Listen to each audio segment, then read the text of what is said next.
Shalom Bapak Ibu yang dikasihi oleh Tuhan. Senang rasanya melihat Bapak Ibu terus bersemangat dan bertumbuh di komunitas Triparti masing-masing. Untuk minggu ini, tema renungan kita adalah membangun pelayanan yang kokoh di dalam Tuhan. Ayat pokoknya dari 1 Korintus 3 ayat 10 sampai ayat 11. Saya akan membacakan bagi Bapak Ibu.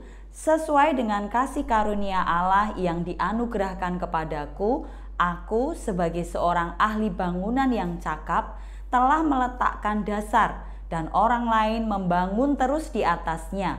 Tetapi tiap-tiap orang harus memperhatikan bagaimana ia harus membangun di atasnya, karena tidak ada seorang pun yang dapat meletakkan dasar lain daripada dasar yang telah diletakkan, yaitu Yesus Kristus. Nah, Bapak Ibu, kalau kita melihat sebuah bangunan pasti ada yang namanya fondasi.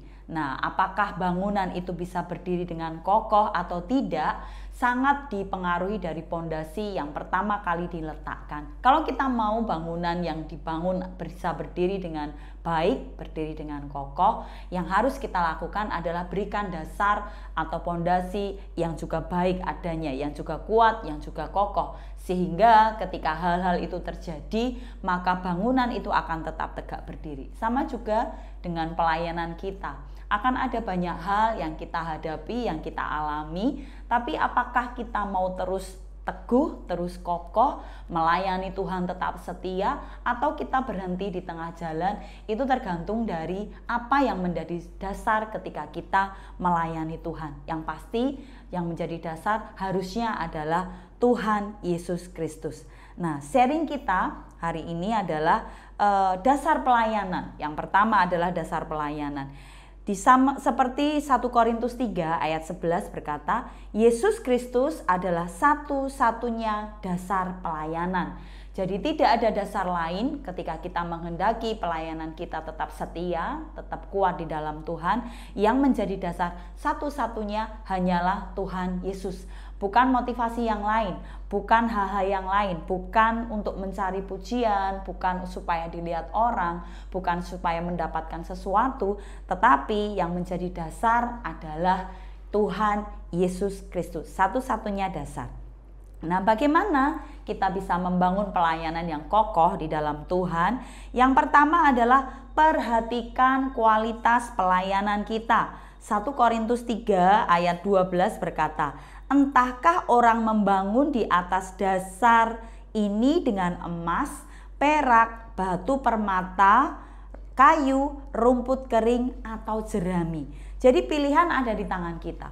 Apakah kita mau membangun kualitas pelayanan kita dengan hal-hal yang baik, hal-hal yang kuat, ya seperti tadi, apakah membangunnya dengan emas, dengan perak, atau dengan kayu jerami yang mudah terbakar.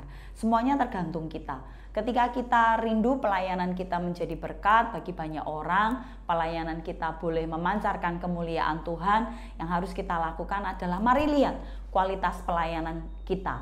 Apakah kita sudah memberikan yang terbaik dalam pelayanan kita. Berikan yang terbaik dari segenap kehidupan kita, waktu kita, tenaga kita, pikiran, ide, gagasan, bahkan apa yang kita miliki. Mari berikan yang terbaik untuk Tuhan. Bukan hanya yang asal-asalan, bukan yang setengah-setengah, tetapi benar-benar yang terbaik untuk kemuliaan nama Tuhan. Itu yang akan membedakan pelayanan kita dengan yang lain. Apakah kualitasnya adalah kualitas yang the best, ataukah kualitas yang memang hanya sekedar asal-asalan.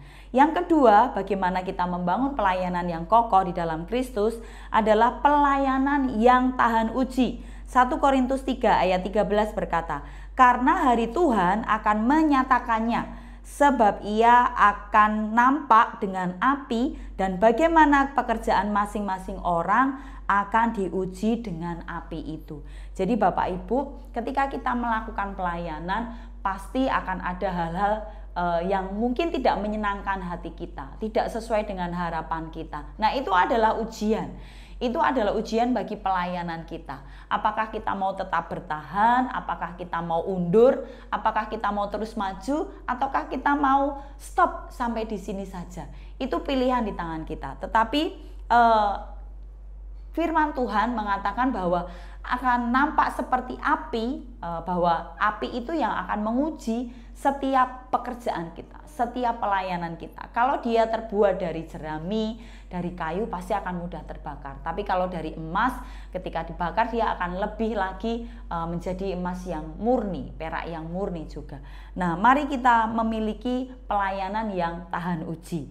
Bagaimana memiliki pelayanan yang tahan uji? Miliki komitmen untuk setia melayani. Mungkin ada benturan, mungkin ada konflik, mungkin ada hal-hal yang membuat diri kita menjadi tidak nyaman.